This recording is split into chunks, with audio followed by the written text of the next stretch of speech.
Alam niyo ba na noong dekada 80 at 90 ay may isang actress na tinaguri ang paboritong leading lady ng mga action star sa Pilipinas? Siya ay si Melissa Mendez na nakatambal ang mga higante sa industriya gaya nina Rudy Fernandez at Eddie Garcia.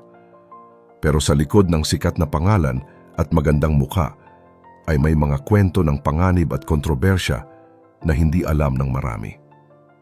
Maraming tao ang nagtatanong kung totoo nga ba na ang isang sikat na artistang tulad niya ay nasangkot sa isang lalaking may madilim na koneksyon sa ilegal na mundo. Sa video na ito ay tatalakayin natin ang buhay ni Melissa at ang mga desisyon niya na muntik nang magpahamak sa kanyang buhay at karera. Totoo nga ba na ang kanyang naging asawa ay isang drug lord? Pero bago po ang lahat, baka pwedeng pa-like ang video na ito at mangyaring mag-comment sa baba kung taga saang lugar ka para malaman namin saan umaabot ang ating mga video. Dahil napakalaking bagay na ito sa aming content creators. Maraming salamat po. Nagsimula ang lahat nang madiskubre si Melissa sa universidad ng kanyang propesor. Dahil sa kagandahan niya ay agad siyang nabigyan ng pagkakataon na pumasok sa pelikula. Noong mga panahon na iyon ay usong-uso ang mga malalaswang pelikula o yung tinatawag nating bomba films, kung saan mabilis sumikat ang mga babaeng nagpapakita ng katawan. Marami sa mga kasabayan niya ang pinili ang mabilis na daan patungo sa kasikatan, pero si Melissa ay matapang na tumanggi rito. Mas pinili niya ang mabagal pero marangal na pag-angat dahil ayaw niyang mapahiya ang kanyang mga magulang at mabuli ang kanyang mga kapatid sa paaralan. Ito ang dahilan kung bakit hanggang ngayon ay nakikita pa rin natin siya sa mga teleserye, habang ang ibang mga sexy stars noon ay tuluyan ng nakalimutan ng publiko.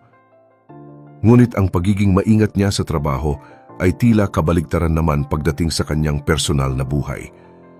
Noong taong 2002 ay naging laman ng mga balita ang relasyon ni Melissa sa aktor na si JC Castro. Sa katunayan ay nag-propose pa si JC sa kanya sa harap ng telebisyon para ipakita ang kanyang pagmamahal kahit na 8 taon ang agwat ng kanilang edad. Pero bago pa man sila tuluyang magsama, ay marami na ang nagbibigay ng babala kay Melissa tungkol sa pagkatao ng lalaking ito.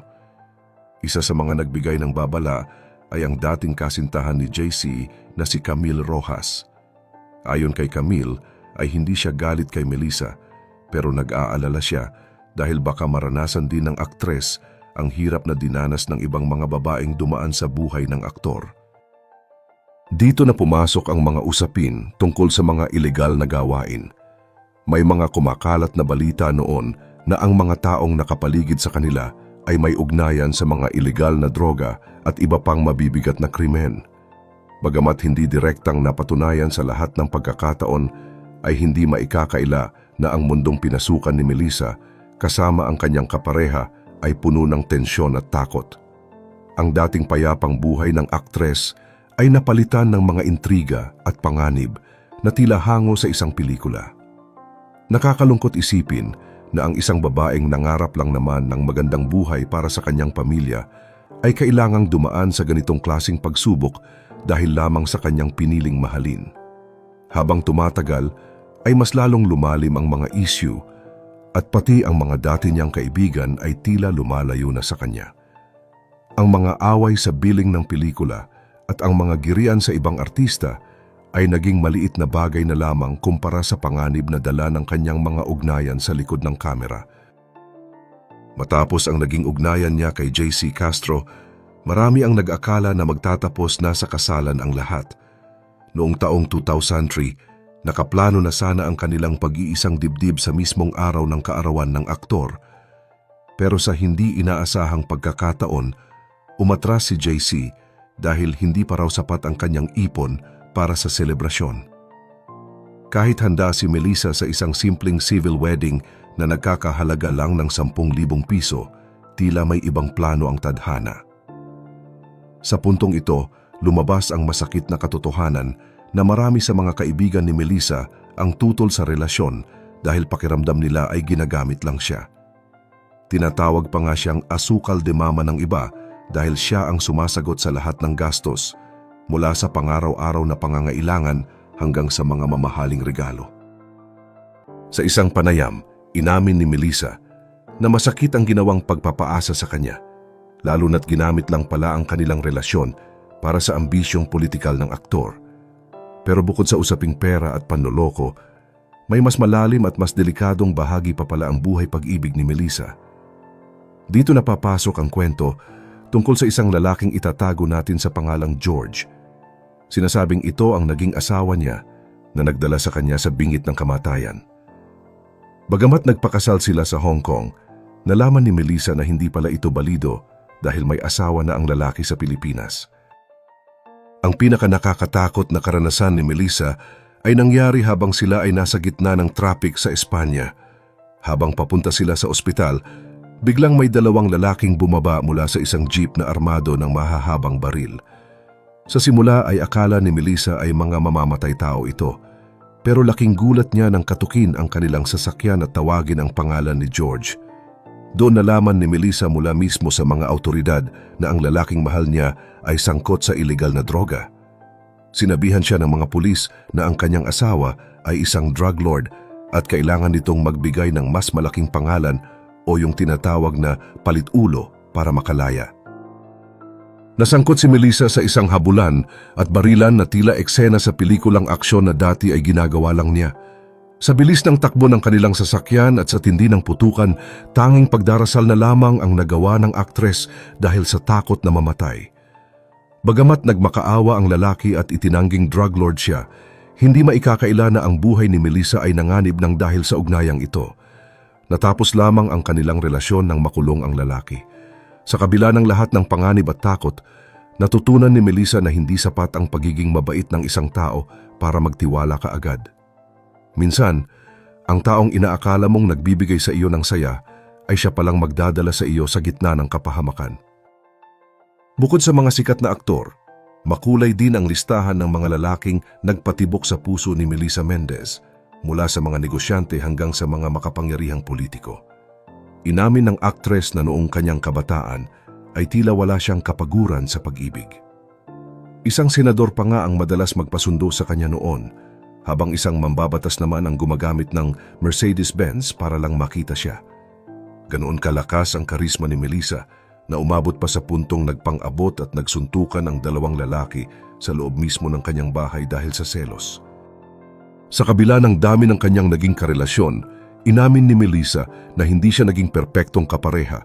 Kung ang ibang babae ay biktima ng pananakit, si Melissa naman ang umamin na siya ang nagiging bayolente kapag nilalamon ng selos. Nanununtok siya at nangangagat, gaya ng ginawa niya sa aktor na si Raymond Keanu at Roy Flores. Magkakaalam, share ko lang story ko. Dumating ako sa point na isang income lang hindi na sapat para sa pamilya ko. Kaya naghanap ako ng extra income at oo, marami rin akong pinagsisihan na online courses at online materials. Pero may natutunan ako.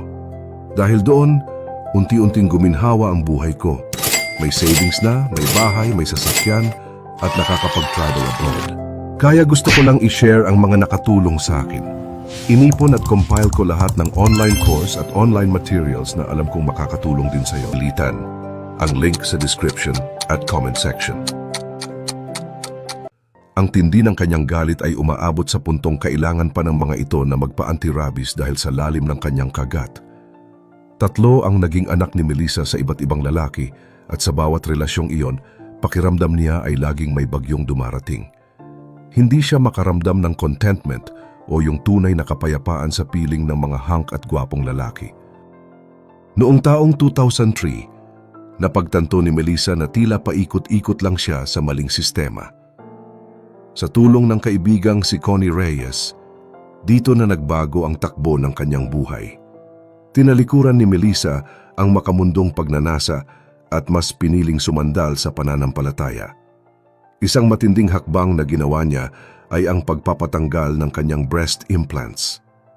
Ayaw na raw niyang maging object ng pagnanasa ng mga kalalakihan at gusto na niya ng tahimik na buhay. At sa panahong hindi na siya naghahanap ng pag-ibig, doon naman dumating ang negosyanteng si Eric Gozon.